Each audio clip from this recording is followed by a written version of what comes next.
കഴിഞ്ഞ തെരഞ്ഞെടുപ്പിലേറ്റ കനത്ത പ്രഹരത്തിന് പിന്നാലെ ചരിത്രത്തിലെ ഏറ്റവും കടുത്ത ആഭ്യന്തര ചേരിതിരിവിലേക്കും പ്രതിസന്ധിയിലേക്കുമാണ് CPM വഴിമാറുന്നത്. പോളിറ്റ് ബ്യൂറോ അംഗം MA ബേബി ഉൾപ്പെടെയുള്ള മുതിർന്ന നേതാക്കൾ പരസ്യമായി തിരുത്തൽ വാദവുമായി രംഗത്തെത്തിയതോടെ പാർട്ടിയുടെ ഔദ്യോഗിക നേതൃത്വം കടുത്ത പ്രതിരോധത്തിലായി. മുൻകാലങ്ങളിലെ VS പിണറായി വിഭാഗീയതയുടെ നാളുകളെ പോലും വെല്ലുന്ന തരത്തിലുള്ള കടുത്ത ആഭ്യന്തര യുദ്ധത്തിനാണ് കേരള രാഷ്ട്രീയം ഇപ്പോൾ സാക്ഷ്യം വഹിക്കുന്നത്.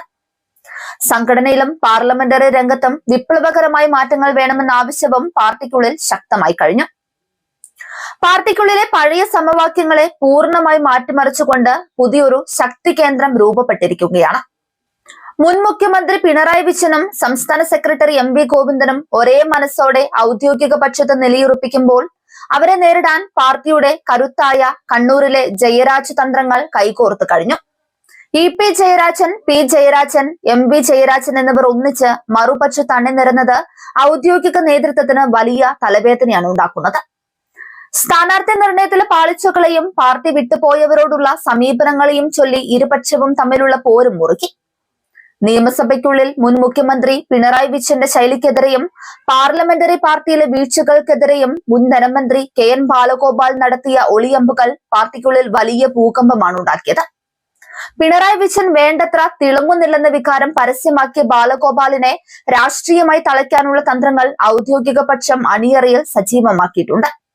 ഇതിന്റെ ഭാഗമായി LDFിലെ രണ്ടാം കക്ഷിയായ CPIക്ക് പ്രതിപക്ഷ നേതാവ് പദവി വിട്ടു നൽകാനാണ് ആലോചന. ഉപനേതാവ് പദവി കൈമാറുന്നതോടെ ബാലഗോപാലിന്റെ പാർലമെന്ററി സ്വാധീനവും പ്രസക്തിയും വെട്ടിച്ചുരുക്കാൻ സാധിക്കുമെന്നാണ് പിണറായി അനുകൂലികൾ കരുതുന്നത്.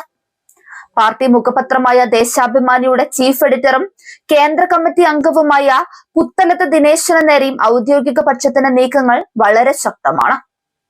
തെരഞ്ഞെടുപ്പ് തോൽവിയെക്കുറിച്ച് പുത്തലത്ത് ദിനേശൻ എഴുതിയ കുറിപ്പുകളും വിശകലനങ്ങളും പാർട്ടി ലൈനിന് വിരുദ്ധമാണെന്നാണ് ഗോവിന്ദൻ പക്ഷത്തിന്റെ വിലയിരുത്തൽ.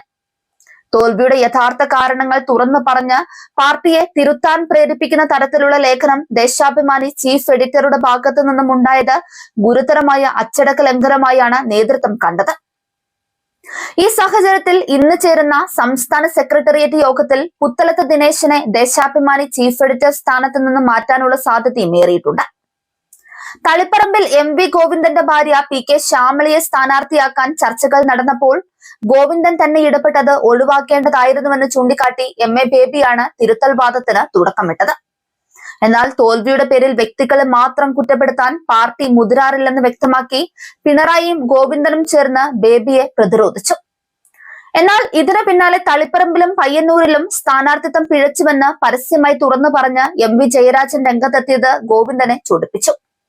പാർട്ടി വിട്ടുപോയ TK ഗോവിന്ദനെയും V കുഞ്ഞികൃഷ്ണനെയും തിരുത്തി തിരികെ കൊണ്ടുവരണമെന്ന ജയരാജന്റെ വാദത്തെ വർഗവഞ്ചകർക്ക് ഈ പാർട്ടിയിൽ സ്ഥാനമില്ല എന്ന് തുറന്നടിച്ചാണ് ഗോവിന്ദൻ തള്ളിക്കളഞ്ഞത്.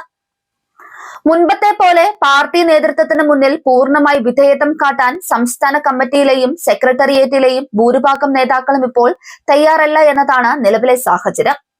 വിഴിഞ്ഞം വിദേശ നിക്ഷേപ കാര്യത്തിൽ പാർട്ടി മുഖപത്രം എടുത്ത നിലപാടിനെ പിണറായി വിജയനും തോമസ് ഐസക്കും കൈയോടെ തള്ളിയതും ഇതിന്റെ വ്യക്തമായ സൂചനയാണ്.